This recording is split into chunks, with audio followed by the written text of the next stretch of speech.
ॐ नमो सिद्धाणम् ॐ नमो आयर्याणम् ॐ नमो वज्रायाणम् नमो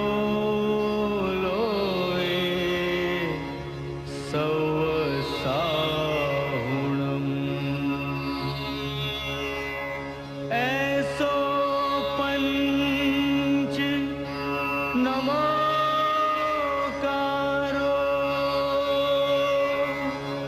सौ पाव पणासणो मंगलाणं च सौवेसिं पढमं हवै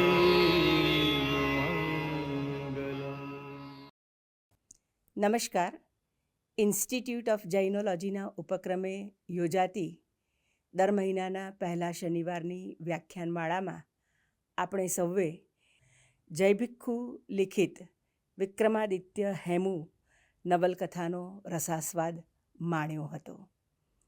આજે આપણે એનો અંતિમ ભાગ માણીશું. આપણે આ ઐતિહાસિક નવલકથાની વાત માંડી છે. ઇતિહાસ એક વાત છે, ઐતિહાસિક નવલકથા એ બીજી વાત છે.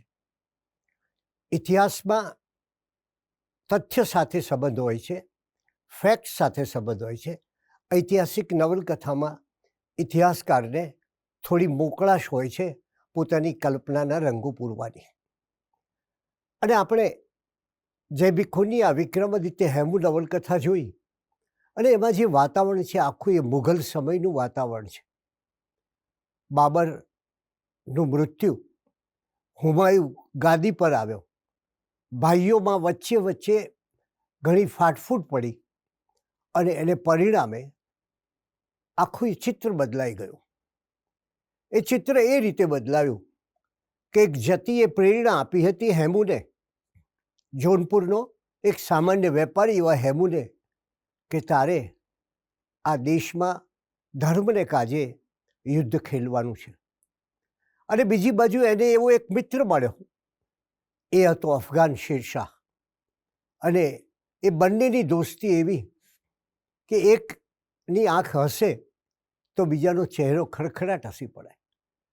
આવી દોસ્તીને કારણે હેમુએ યુદ્ધો ખેલ્યા અને પોતાના પરમ દોસ્ત એવા શેરશાહને દિલ્હીના તખ્ત પર બેસાડ્યો. શેરશાહ એ કરેલા સુધારાઓ એ આપણા ભારતીય ઇતિહાસનું એક ઉજ્જવળ પૃષ્ઠ છે. અને એની વાત કરતા લેખક એ પ્રકરણમાં આ સુધારાઓની વાત કરતા એનું શીર્ષક આપે છે રાજા ભોજની યાદ. તમે વિચાર કરો મિત્રો કે રાજા ભોજની જે ઉદારતા, જે વ્યાપકતા, જે દ્રષ્ટિ, એનું સ્મરણ થાય એવું શેરશાહે કામ કર્યું. એના કામમાં પહેલું કામ એનું હતું કે એણે હિન્દુ અને મુસલમાન બંનેના સમન્વયનો શેરશાહ આશક હતો. આમે શેરશાહ અફઘાન હતો અને હેમરાજ હિન્દુ હતો. આથી શેરશાહે પોતાના શાસનમાં કોમી એકતા જળવાય એને માટે ખાસ આગ્રહ રાખ્યો. એ સમયમાં એવું બનતું કે મુઘલ બાદશાહોએ હિન્દુઓ પર થોડો જુલમ ગુજાર્યો હતો. ત્યારે શેરશાહ, અફઘાન શેરશાહ એ કહે છે કે તમે એવું ન માનશો કે હું હિન્દુઓનો વિરોધી છું અથવા તો એનો તરફદાર છું, પણ હું એક ઇન્સાફપ્રિય બાદશાહ છું. અને એણે કહ્યું કે બિન ઇસ્લામી પ્રજાને મારી હકુમતમાં પૂરેપૂરો ન્યાય અને ઇન્સાફ મળશે. એક બાદશાહની શેરશાહનું જો ફરમાન જુઓ, આ ફરજ છે. એક રાજાનો ધર્મ છે કે સૌ વફાદાર રૈયતને એક સરખી રાખવી. માટે શેરશાહ નોંધે છે કોઈ મુસલમાન હિન્દુને જાનમાલનું નુકસાન કરે કે કોઈ હિન્દુ મુસલમાનને હાનિ પહોંચાડે તો શેરશાહના શાસનમાં એ બંનેને માટે સમાન શિક્ષા છે. એ જ રીતે એણે જે કતલ ચાલતી હતી હિન્દુ પ્રજાની એની સામે વિરોધ કર્યો અને કહ્યું કે કોઈ આવો હત્યાકાંડ રચી શકશે નહીં. એથી આગળ જઈને એને કહ્યું હિન્દુ તિથિ અને તહેવારો છૂટથી ઉજવાય, હોળી દિવાળીની ઉજવણી ઇસ્લામી તહેવારો જેવી જ થાય એવું એને ફરમાન કર્યું. વિચાર કરો આજની આ સ્થિતિએ કે શેરશાહે કેવી દૂરંદેશી વાપરી હશે.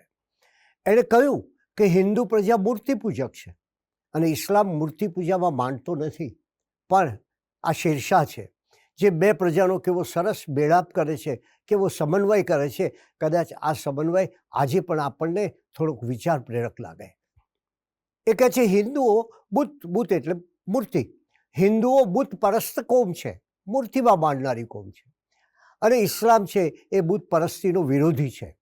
પણ મારી વફાદાર રૈયતના દરજ્જાથી તેઓ આ મારી રૈયત છે માટે હિન્દુઓ નિરાંતે તીર્થયાત્રા કરી શકશે. એ સમયે ગુલામ ભારતમાં આપણી પરિસ્થિતિ એવી હતી કે પગપાળા ચાલવું પડે. ત્યારે એણે કહ્યું કે હિન્દુઓ પાલખીમાં બેસી શકશે, એમના મંદિરો તરફ આંગળી પણ ઊંચી નહીં કરવામાં આવે, અને મુસલમાન અને હિન્દુ બંનેને શાહી ચાકરી બક્ષવામાં આવશે. અને એના ફરમાનમાં એ કેવો રાજા હતો વિચાર કરો, કેવું એની વ્યાપક દ્રષ્ટિ હશે. અને એ સમયમાં મુઘલ કાળમાં જ્યાં લૂંટ ધાડ પડવી, હુમલાઓ થવા, આક્રમણો થવા અને અન્ય પ્રજાઓ ઉપર જુલમ ગુજારવો એવી પરિસ્થિતિ હતી, ત્યારે આ શેરશાહે કહ્યું કે મારે આ બે પ્રજા એ શેરશાહની બે આંખ સમાન છે. અને કહ્યું કે જેમ જકાત એક ચુસ્ત મુસલમાનને માટે ફરજ છે, એમ હિન્દુઓને માટે દાન ધર્મ એ એમનો સૌથી મોટો મહિમા છે. અને માટે એની વ્યાપકતા જુઓ. શાહી ખજાનામાંથી પ્રત્યેક વર્ષે શેરશાહ કહે છે કે મારા શાહી ખજાનામાંથી પ્રત્યેક વર્ષે 1,80,000 મહોરો ગરીબોને ભેદભાવ વગર વહેંચવામાં આવશે. આવો હતો એક શેરશાહ. લેખક એક શેરશાહની વીરતાનું, શેરશાહની ઉદારતાનું, શેરશાહની દીર્ઘદ્રષ્ટિનું એક સરસ વર્ણન કરે છે. કદાચ એ વર્ણન આજે પણ આપણને એટલું જ હૃદયસ્પર્શી લાગે. એમાં એક સરસ મજાનો પ્રસંગ આપે છે કે શેરશાહ વિજય મેળવે છે, અને વિજય મેળવ્યા પછી એના બે મજબૂત સાથીઓ સાથે રેશમી બુરખામાં છુપાયેલી એક સ્ત્રી આવે છે. એ સ્ત્રીના ચહેરા પર ગ્લાનિ, દુઃખ, ઉદાસીનતા હતા. એના અમીર ઉમરાઓએ શેરશાહને કહ્યું કે જાપના તાજપોશી એટલે આજે તમે સિંહાસન પર આરૂઢ થયા છો, આ સામ્રાજ્યના, આ સલ્તનતના રાજા બન્યા છો, એટલે તાજપોશીની મુબારક રાતની એક સુંદર ભેટ, તમારે આ વિજય પછીની તમને એક સુંદર ભેટ આપીએ છીએ. શેરશાહ ક્ષણભર કશું ન બોલ્યો. એ એકીટશે આવનાર સ્ત્રી સામે જોઈ રહ્યો. અત્યંત સૌંદર્યવાન સ્ત્રી હતી, અને સુલતાન પણ એક શાયર અને કવિ જેવો હતો. પણ એણે સાવધ થઈને કહ્યું કે આ બાંદી પૂછે છે, પેલી સ્ત્રીને, દાસીને, બાંદી ખૂબસૂરતીનો આ ખજાનો ક્યાંથી આણ્યો? ગરીબ પરવર બક્સરના રણમેદાન પરથી. શેરશાહ પૂછે છે કોઈ મોગલની ઓરત છે? હાજી, આગ્રાના બાદશાહ હુમાયુની બેગમ છે. આપના અમીર ઉમરાઓએ બહુ જતનથી આ ભેટ આપને માટે આણી છે. શાબાશ બાંદી. શેરશાહના વચનો જુઓ. મારા શુરા અમીરોએ રણમેદાન પરથી અજબ વસ્તુ હાંસલ કરી છે. ચાલો એ અમીર ઉમરાઓને બોલાવો. એટલે બાંદી દાસીઓને તો એમ કે કદાચ એમને અભિવાદન કરશે, એમને માન શરપાવ આપશે. બંને બાંદીઓ કંઈ સમજી નહીં. એ હુકમનો અમલ કરવા માટે ઝડપથી બહાર ચાલી ગઈ. ખંડ નિર્જન બન્યો. સુંદર પવન લહેરિયા ખાતો હતો. એક બાજુ શેરશાહ હતો અને બીજી બાજુ પેલી બેગમ હતી. અને ત્યારે એ સ્ત્રી ધ્રુજતી હતી. શેરશાહ કહે છે, બહેન ધ્રુજીશ નહીં. તમે જો ઐતિહાસિક નવલકથાકાર કેવી છટાથી એ ઘટનાને તાદર્શ કરે છે એ જોઈએ આપણે, કેવી ગદ્ય શૈલી વાપરે છે. શેરશાહ શું કહે છે? બહેન, તમે જો આખું વાતાવરણ ફરી ગયું. ધ્રુજીશ નહીં.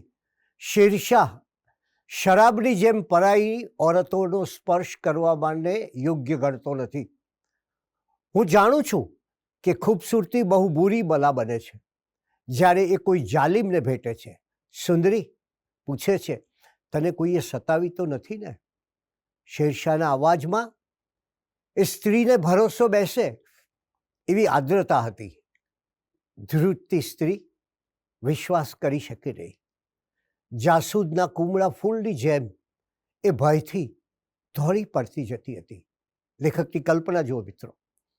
ને પછી કહે છે, શેરશાહ કહે છે, બાદશાહ હુમાયુની આ પત્ની હતી, ઓરત હતી. બાદશાહ હુમાયુ ભલે મારો દુશ્મન હોય પણ એના બીબી બચ્ચા મારા દુશ્મન નથી.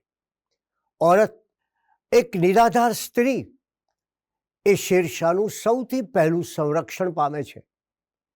ગાય અને બકરી એક આરે પાણી પીએ એ તો મારો આદર્શ છે. પછી શું ગાયની કતલ મારે જ હાથે હું કરીશ? બેગમ સાહેબા, આ ઘર તમારા ભાઈનું સમજજો. કાલે શાહી સવારો તમને આગ્રા પહોંચાડશે. માંદીને કહે છે, દાસીને, સેનાપતિ ખવાસ ખાનને મારા તરફથી કહેજે કે આ બેગમ સાહેબાને માનપાન સાથે આગ્રા મોકલી આપે. શેરશાહનો દુશ્મન હુમાયુ છે, હુમાયુની બેગમ નહીં. મર્દનો દુશ્મન મર્દ જ હોય. બેગમ સાહેબા, પધારો. તકલીફ પડી હોય તો આ સુલતાન તમારી માફી માગે છે. બેગમ સ્તબ્ધ બની ઊભી રહી. અચાનક જુઓ, લેખક એક ઘટનાને વળાંક આપે છે. અચાનક એના હાથમાંથી કંઈક સરી પડ્યું અને પગ નીચે દબાવવા માટે એનો પ્રયત્ન કરે છે. પણ સિપાહી શેરશાહની વેધક નજર એ ચૂકાવી ન શકી. સુલતાને આગળ વધી ઝડપથી એ વસ્તુ લઈ લીધી. શું હતું એ? એ હતી નાની, સુંદર, રમકડા જેવી કટાર હતી. આ સૌંદર્યભરી સ્ત્રીએ એને કમર પર છુપાવીને અહીં લઈને આવી હતી. જ્યારે પુરુષ માત્ર બેશરમ બને ત્યારે એને જબ્બે થવા બદલે આ અનાથ અબળાએ વિચાર કર્યો કે આવી નાનકડી કટાર પર એને વધારે વિશ્વાસ હતો. શેરશાહ સમજી શક્યો કે આ સ્ત્રીએ એના પર કોઈ હુમલો થાય પહેલાં પોતાનો જીવ બચાવવા માટે, પોતાની આબરૂ બચાવવા માટે આ કટાર રાખી હતી. અને શું કહે છે આ ઘટના પછી? શાબાશ ખૂબસૂરત ઓરત, ડરીશ નહીં. હું શાબાશી આપું છું. દરેક ઓરત જો પોતાના સૌંદર્યની છટા સાથે આટલી નાની એવી કાતિલ કટાર રાખે તો અડધી દુનિયા પાપમાંથી ઉગરી જાય. દુનિયાને ઓરતનું રૂપ આંકડા પરનું મધ ન લાગે. રસ્તે જનારો એને છંછેડવાની હિંમત ન કરે. તમે જુઓ, આ શેરશાહના જીવનની ઘટના લેખક આપે છે. અને પછી એ શેરશાહનું અવસાન થતાં હેમરાજે પણ રાજકારણમાંથી નિવૃત્તિ લીધી. પણ એ પછી શેરશાહની બાદ આવેલા સલીમ શાહ, એની પત્નીએ મોગલોને હરાવવાની ઝંખનાથી ફરી હેમુને કહ્યું કે તમે યુદ્ધમાં આવો. એના પિતા રાજપાલજીની મંજૂરી મેળવી.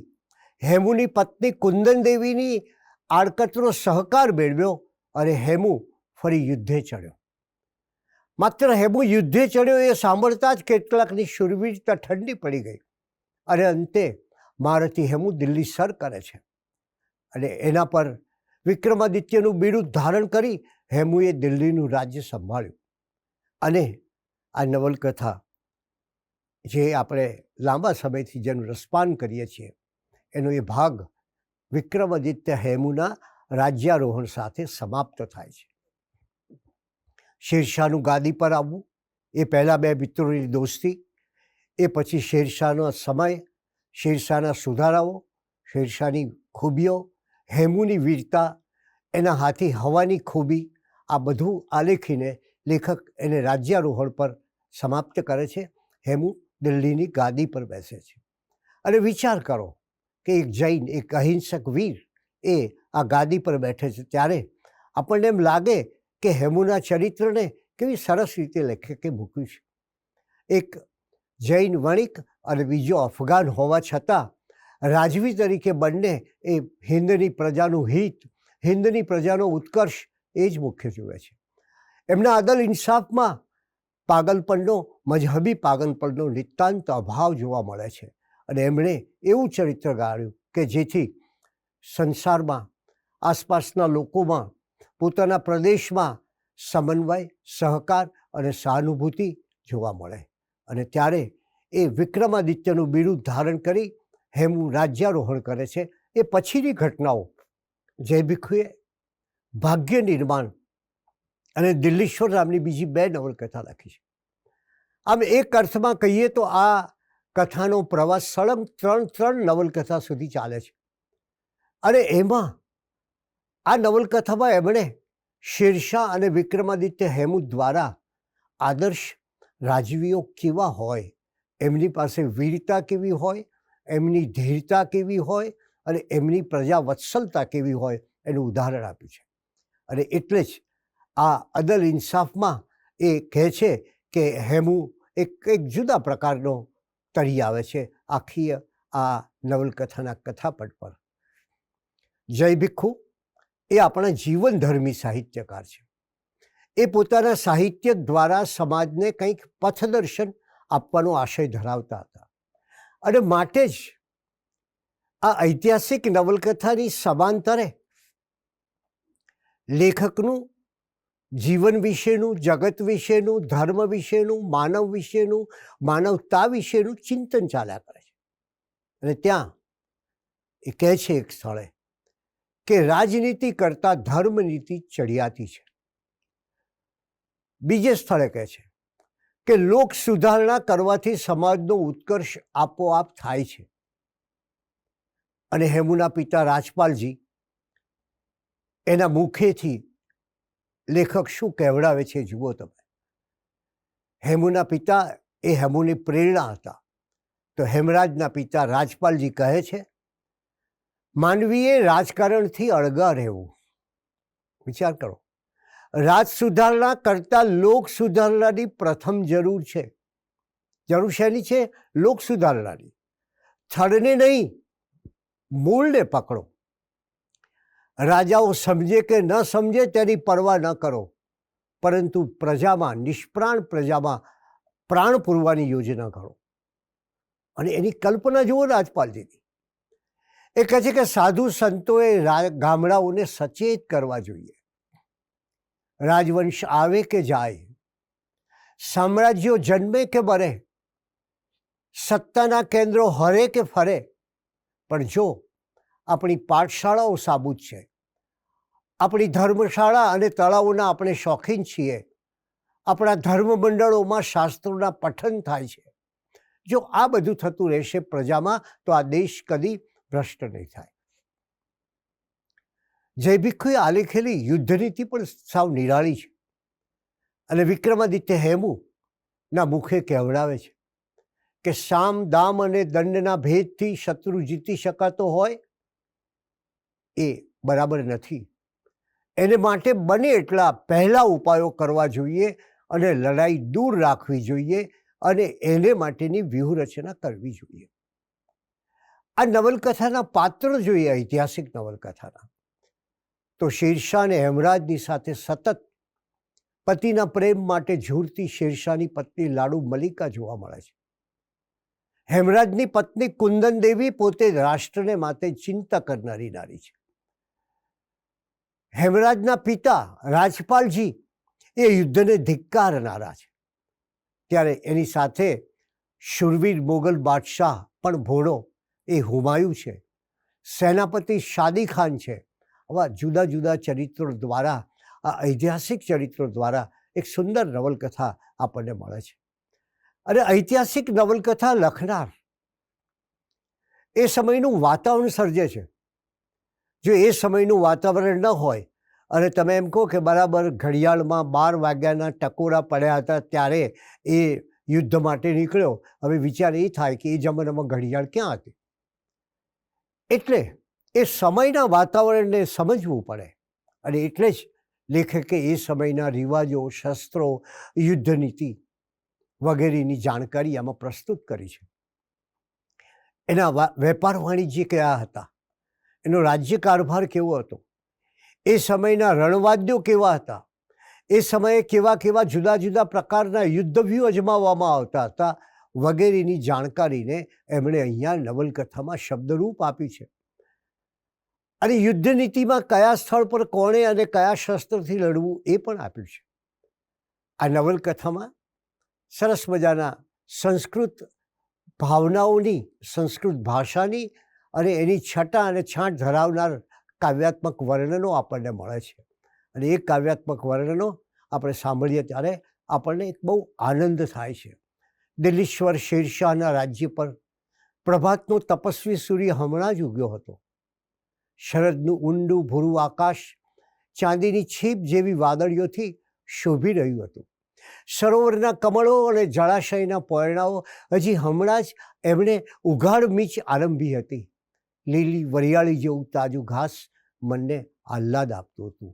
આવા અનેક સુંદર વર્ણનો આ નવલકથામાં, કેટલીય સુંદર ઉપમાઓ, આકાશની રંગબેરંગી વાદળીશી સપ્તરંગી એનું ઓઢણું, ભૂતના પગ જેવી લાંબી રાતો, તીરની ફણા જેવા કાતિલ નયનો, આમ અનેક પ્રકારે જુદા જુદા ઉપમાઓ અને રૂપકો દ્વારા એ વસંત જેવો ચહેરો એની વાત કરે છે.